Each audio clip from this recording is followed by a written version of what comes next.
Hello, Hopkinton, and welcome to the Thanksgiving Eve edition of the Hangout Hour. We're very glad that you can join us and that you've tuned in to catch a half hour of chat with um, Karen Bogart, who is a super duper scout in the Hopkinton Scouting Association. And I just want to remind everybody that next week we got a couple of interesting episodes coming up. We will have Ask the Chief, which is the police chief, on Monday at 2, followed at 2:30 with Meet the Freedom Team, which is a really interesting new team here in Hopkinton. On Wednesday, we will have Dr. Carol Kavanaugh joining us for a segment of Ask the Superintendent. But right now, we are really excited that Karen has come back to us because the last time she was here, she kind of made mention of some really interesting aspects of what she has done for scouting, and we really want to get to that. Last time we didn't have the chance because there was so much going on that we didn't get to any of that. So we're going to make sure we get to that, although we do have to do a couple of quick things. So Karen, welcome to the show. And please let us know, how did Scouting for Food go? Scouting for Food went really well. We had an incredible turnout. Everyone in Hopkinton was so generous. We estimate that we brought in about 13 tons of food. So wow. And it all the day was wonderful. We had decent weather. We got everything sorted on the common, working well until after dark, just because so much food came in. So it was tremendous. We had tons of volunteers cycling through on the different shifts on the common, certainly keeping well within the governor's regulations. Yeah. We were able to keep everyone well distanced from each other, keep everyone safe. So it was a wonderful day with a wonderful turnout. The food pantry was overwhelmed, to say the least, that night. So, which is a wonderful problem to have. Wow. That is really impressive. So you went into dark. So how long was your day? When did it start and how long did it go? So, well, actually, some of the people on the committee, we all started somewhere between 7 and 8 in the morning, but our shifts started a little bit later. So we were setting up around 9, and then we usually start receiving the first batches of food coming in somewhere between 10:30 and 11. Okay. So, but yes, we were starting to panic as it started to get very dark. But we got all the food over to Project Just Because, the majority of it sorted. Honestly, we went through 340 bins of food that we were able to sort, which is an incredible number. Yes. So, wow. And all that was shipped over to Project Just Because to be stocked on the shelf. And beyond that, there were a couple of hundred bags that we couldn't even get to sort with daylight running out. Uh-huh. So, but obviously we sent them over as well. We, as we sort, we're able to really eliminate waste. So yes. the few things that went into the dumpster were broken or damaged goods, but we have some local pigs that any of the food that's really expired, they love to eat. And we sent a full ton of food over to Milford's food pantry as well, because they use the federal guidelines, whereas our guidelines are more stringent. Okay. Well, congratulations on a fantastic event for helping Hopkinton. Thank you. And All we right. hope this will get them well into May, when the letter carrier drive can happen. Yeah, 13 tons. I hope so. That's amazing. All right. Now, one more question before we get into talking about your experience. And I know Mike, my number one right behind me, is going to be sharing screen in a minute with a picture that he took, because there have been some trees that have arrived at the parking lot at CVS. So Karen, here's your moment. Fill us in. Well, one of the things that I coordinate for Troop One is just the ordering of the trees and the unloading. We have someone else who coordinates the sales and does a great job tracking everything. But we had 600 trees arrive on this past Saturday morning. We had a wonderful turnout from the baseball team. This is actually a fundraiser for the baseball team, and they help us unload it. The Lions Club had always done this with them. So we were able to keep up that tradition. Yeah. So yeah, we were done in an hour because we had so many people this year. With 600 trees. Hmm. Yeah. And Wow. lucky for us, they all were on one truck. Sometimes, some years they come on two trucks, but Yeah. this year we had everything all together. And yeah, everyone just, it was great teamwork. That is great. That is great. When does the sale start? 9 a.m. on Friday morning. We always open the Friday after Thanksgiving. We actually set up on this past Sunday. Mm-hmm. So if you happen by the CVS parking lot, you'll see everything is all set and ready to go. But we have some tape around it, just taping it off, just so people know Right. we're not there yet. Right. Oh, congratulations. That's, you guys doing great work. Okay. Now here we are. That's it. The rest of this half hour is all about you. So, Karen, I'm very interested. Can you talk to us about your earliest experiences involved in scouting and what attracted you to that? So it's actually really interesting because as a child, I was not a scout at all. A lot of people have a hard time realizing that when they see how entrenched I am now. But it all started when my oldest son was at the end of his kindergarten year. In June, he came home with a backpack flyer. And I really do miss the fact that we don't get to put flyers in the kids' hands anymore, because he took a look at the flyer and he saw all the activities that the Cub Scouts were doing. And he came home and he's like, Mom, I really want to do this.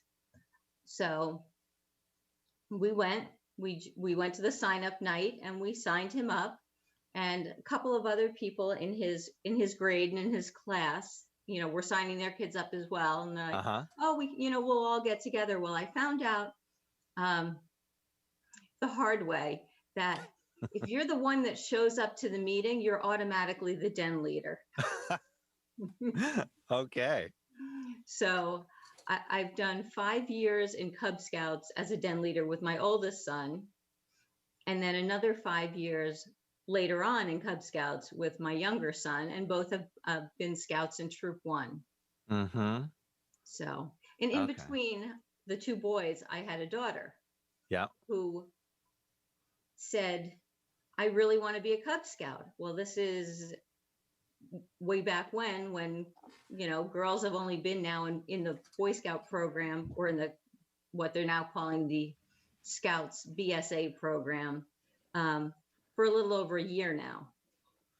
So back then I said, well, no, you have to be a Girl Scout.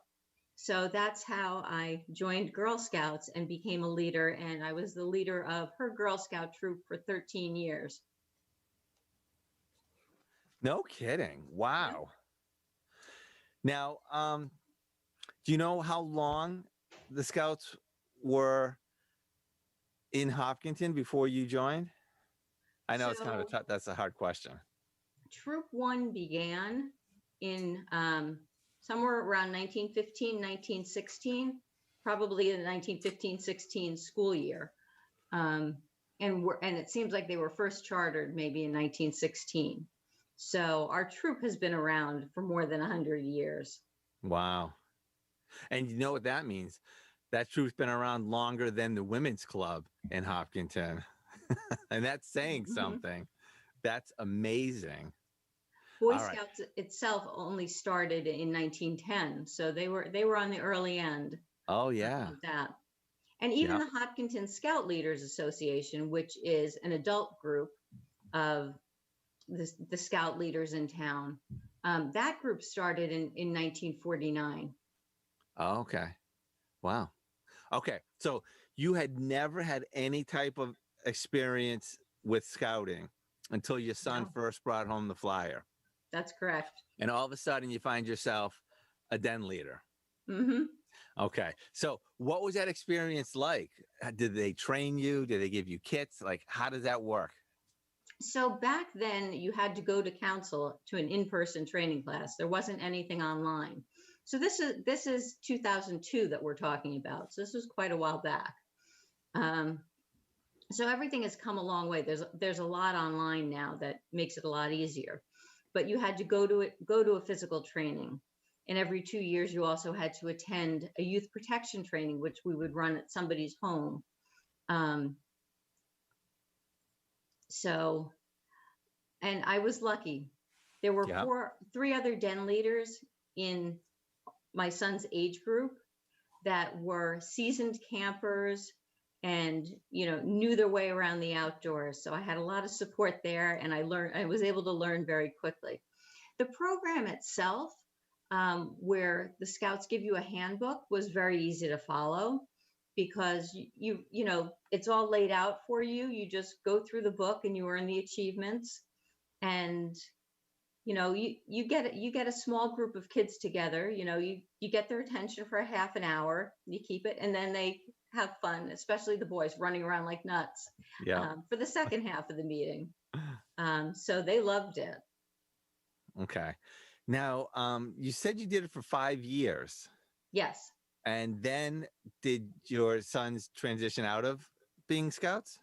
So what happens is Cub Scouts runs from, well, actually now, then it ran first grade through mid-year fifth grade.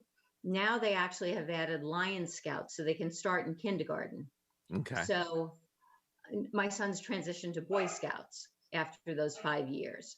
So Okay. Cub Scouts itself only lasts that short length. So once the child is in fifth grade and they've completed their second year of Webelos, then they transition into Boy Scouts. Okay. And So then at that point, were you involved as a leader, or was it a different setup? well, leaders always ebb and flow. We transition. But I got involved pretty quickly just because I felt like, I brought in a big enough den of Cub Scouts to the troop, and somebody needed to kind of help them fit in and help the leaders know, who had what challenges, and, just kind of make it a little easier. And there's always a need for additional parents to help with events and things that are going on. So yeah, I don't think I took much time off before getting involved again. Maybe a month or two. Okay. Now, were you an outdoors person? Did you like to go camping and start campfires and stuff? I only went camping once as a child. Okay. And beyond that, I was more of an outdoors person in the fact that one of the sports that I did in high school was running. Mm-hmm. So I always enjoyed the distance runs. The job that I wound up working through high school and college was a lifeguarding job. So I was outside the whole time in that respect. Yeah. During the summers. So. Okay. Now, I'm curious, your son was interested in being in a den and being involved in scouting, and you joined up to help him out. Were you interested in being a den leader, or were you doing that to support your son? So I had no idea what I was getting into. And if you told me then that I'd still be here, what is it, 18 years later? I don't know what I would have said. Okay. So yeah, I'm a firm believer in that if you want your kids to do things, you have to be willing to help out. Mm-hmm. These programs don't run themselves. Yeah. Now, talk to me a little bit about what those first years were like. You were learning how to be a den leader. You were learning about the world of scouting. What were some of the events that really, you enjoyed, or you got a lot out of, or it stays with you? Like tell me a little bit about the early years. So I really did find that I really enjoyed some of the camping experiences we had done, because I had never done that before. Um, what Cub Scouts does is teach you a lot of crowd control, crowd management, because you've got this group of totally energetic boys who just love to run around like nuts. So definitely learning those skills has helped me in all different areas of life going forward. Mm-hmm. But yeah, I did find that I totally enjoyed all the camping experiences. And like I said, I had a set of other leaders who every year would book a cabin at Knobscot in Framingham, the council camp. So I learned a lot that way. I learned about outdoor cooking, just what equipment to have. Mm-hmm. And then as things moved forward and my oldest son had moved into the Boy Scout troop, I was at that point running my Girl Scout troop, and two or three of the girls that were in my Girl Scout troop had older siblings in the Boy Scouts and saw them all going camping. So I started camping with my Girl Scout troop when they were in second grade. They were Wow. kind enough to say to me in the beginning of the school year that they wanted to do this. And the townwide encampment always happens in May or June. So I had a year to figure out how to get myself into the 30-hour training program that Girl Scouts required at that point. Wow. They've actually brought it down to like just a single overnight. Mm-hmm. So it's closer to 20 hours instead of 30, but we used to have to go over 2 weekends. So, Wow. but it was still a great experience. It was very funny taking a camping training program in Waltham. So the Girl Scout Council has a camp in Waltham, and it's this island of woods right near Bentley College, Mm-hmm. and everything about it was forest and woods, except that when you closed your eyes at night, you heard a lot of traffic. Right. But I will tell you, those were the toughest raccoons that I have ever seen at Camp Cedar Hill. They're city raccoons. No kidding. Yes. Wow, that's amazing. Now, I'm trying to wrap my head around this. So you were den leader for both of your sons, Yes. right? And when your daughter joined scouting, she joined Girl Scouts? Yes. So And I was concurrently there was a period in time where I had a scout in Girl Scouts, Cub Scouts, and Boy Scouts. at the same time. Right. So my kids span 8 years. So Okay. that's kind of why I've been around so long. So my youngest is now a junior in high school. Okay. So And is he still in scouting? he is. Okay. He is getting to the top tier, where he is currently trying to figure out what he'd like to do for his Eagle project. Those, you know what? People need to look up what Scouts are doing for their Eagle projects Yes. and Girl Scouts do for their Gold Awards. It's really impressive. And that's one of the things that I really am impressed with these Scouts, because when they get to this level, they are so community minded and they come up with these great projects that really help our Yes. town. It's beautiful. So let me tell you what my oldest son did for his Eagle project. Please. He decided he looked at a lot of trail projects and decided, he was interested more in engineering aspects. And that was what he was going to look at, as he was going to college. So he settled on building a bridge at the Hopkinton YMCA. He had spent a lot of years as he was growing up attending the camp there, and he was working there as a counselor as well. And he also attended the daycare center when they had that. So the bridge he built joined the main property to the soccer fields. Mm-hmm. It wound up being 44 feet long and 5 feet wide. Wow. So it's still there. It's quite a structure. He built that in 2014, and he actually did it in the winter. Oh, really? And you would think that it would be terrible, but it actually worked out to his advantage. So the whole area, the whole trail area there had been cleared by the other troop. And apparently they had all gotten tremendous cases of poison ivy working through that area. Yeah. So, in January and February, you don't have poison ivy. We didn't have, those were the years where we had bad mosquito and tick problems. We didn't have any of that going on. Yeah. And being that the bridge was 44 feet long, they had put together some 2x4, no, not 2x4s. Trying to think.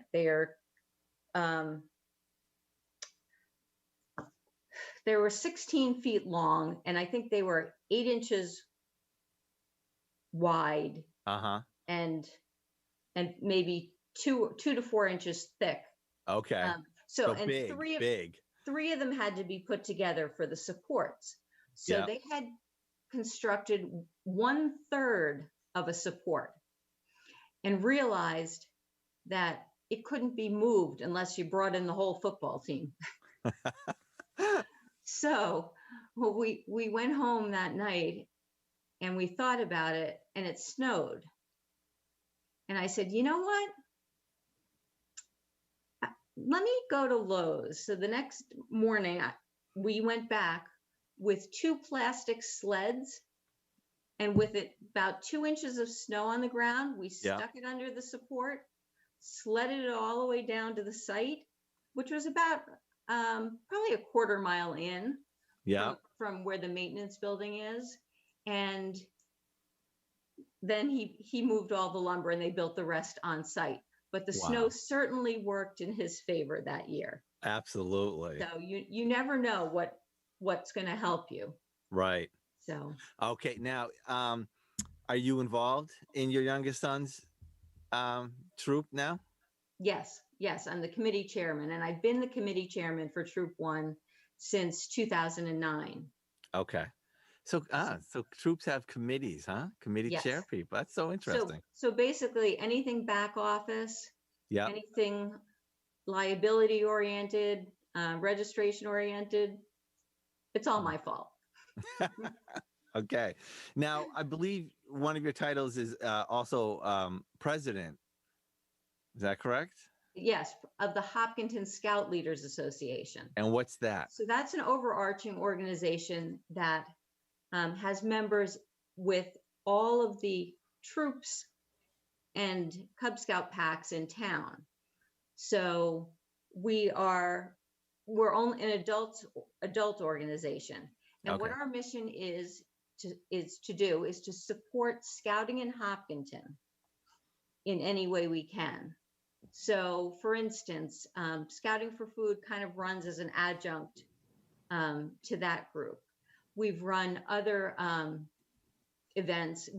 When they used to have the camp up in Vermont, we would run a Cub Jam event up there where we would invite the Cub Scouts and the Boy Scouts, and it was kind of like a big camp out jamboree style. So, and that was a lot of fun. But unfortunately, we had to, because we could never get favorable tax status in Vermont, we had to divest of that property. So right now we are in the throes of creating a deal with the town. We're expecting an RFP to come out at any point. And as you know, Hopkinton works quite slowly. Yes. So a lot of stuff going on.